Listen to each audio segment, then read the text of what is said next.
Hey everybody! Today we're going to be switching things up a little and making more of an informational tutorial style video. For this one, we're going to be talking about developing tools, weapons, and armor in Minecraft. For most players, it can seem impossible to even get full sets of diamond tools, weapons, and armor, much less perfectly enchanted sets. And it can be daunting to figure out the most efficient way to progress to that point without wasting any time or resources along the way. If you find yourself feeling this way, this video might be able to help you. If you only take away one point from this video, let it be that mining is not the best way to get the diamonds needed for this project. In fact, it is possible to successfully go through this whole process without mining a single diamond. If you were to get all your diamonds from mining, you need to mine an absolute minimum of 33 diamonds, but probably more. But let's not get ahead of ourselves. When you create your Minecraft world, the first thing you want to do is punch a tree and make a wooden pickaxe. This should be the only wooden tool you ever make in the game. There is no reason to waste wood on tools and weapons after this point. Stone is cheaper, more durable, and more powerful. Naturally, the next step is to mine some stone and make a stone pickaxe. At this point, you must immediately throw your wooden pickaxe into lava and pretend you never crafted it. Now use your stone pickaxe to mine enough stone to make a sword, an axe, a shovel, and all the other tools or weapons you may want. The first few steps have been fairly obvious, but here's where it starts to get more interesting. As soon as you find some iron, you're going to want to make an iron pickaxe, because you need it in order to get certain ores. But other than that, it's much more important to conserve your iron for later steps in the process, rather than splurging it all on full sets of tools, weapons, and armor, plus their replacements. Now comes the fun part, villager trading. All of the rest of your tools, weapons, and armor, and their enchantments will come from villager trading.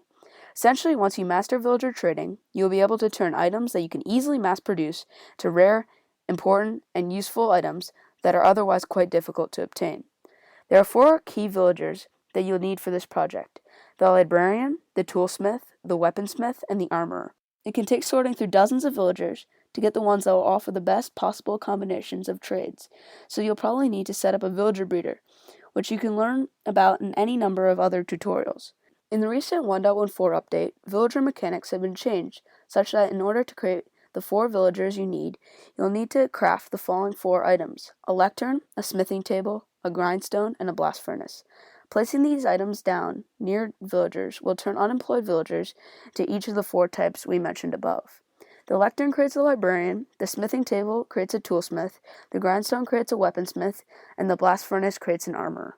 In order to obtain the actual enchanted diamond tools, weapons, and armor, you have to trade with the toolsmith, weaponsmith, and armorer, respectively, but these items inevitably won't come with all of the enchantments you want, and they certainly won't all be at their max level. The rest of the enchantments you need will come from librarians. Here's where that extra iron you saved comes in handy. To apply the enchanted books you get from the librarians to the items you've obtained from the other villagers, you'll need an anvil, which costs 31 iron. You may also want to combine 2 different swords, for example, to get an even stronger base of enchantments before adding the books. This also requires an anvil. Eventually, after many uses, the anvil will break and you'll have to make a new one, so I hope you've saved up a lot of iron. So the bulk of this process is made up of trading with villagers to fully unlock their best trades for diamond items and enchanted books, and then trying again with other villagers of the same types if you aren't fully satisfied with the enchantments that are offered. In order to do this, you'll need tons of emeralds to keep trading, unlocking trades, and buying items you want to combine. We found that the best resources to farm for obtaining emeralds are sugarcane and pumpkins. If you turn the sugar into paper, you can trade it to librarians for emeralds, and this actually serves the double purpose of also unlocking the librarians' trades, which you need to do anyway. Sugar is also one of the easiest crops to farm in the entire game. To unlock trades with other villagers, you may need to farm other materials and/or use the emeralds you gained from unlocking the librarians' trades to buy stuff from other villagers. Really, when it comes down to it, whatever farms you already have can probably be used in this process. Then you'll need even more emeralds to actually buy the items you're going for once you find the right villagers, so make sure those sugar farms are huge. Now, what sorts of enchantments should you be going for? There are some incompatibilities between certain enchantments on certain items, so you may need to make more than one of a few different items.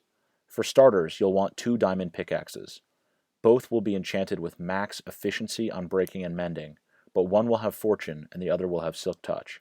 Additionally, there are some choices you'll need to make when it comes to certain weapons. For your bow, infinity and mending are incompatible. That would just be too good. So you'll have to figure out which of those is more valuable to you. probably depending on what the arrow situation in your world looks like. For swords and axes, you'll have to choose between the 3 damage increasers: Sharpness, Smite, and Bane of Arthropods. Sharpness gives you a slight damage increase against every mob, whereas the other 2 give a more substantial damage increase to certain specific mob groups. Smite works against undead mobs, such as zombies, skeletons, zombie pigmen, etc., and Bane of Arthropods works against arthropods, such as spiders, cave spiders, silverfish, and endermites. Hopefully, after watching this video, you have a map of how to progress your tools, weapons, and armor from spawning into the world to the best possible sets you can get in the game.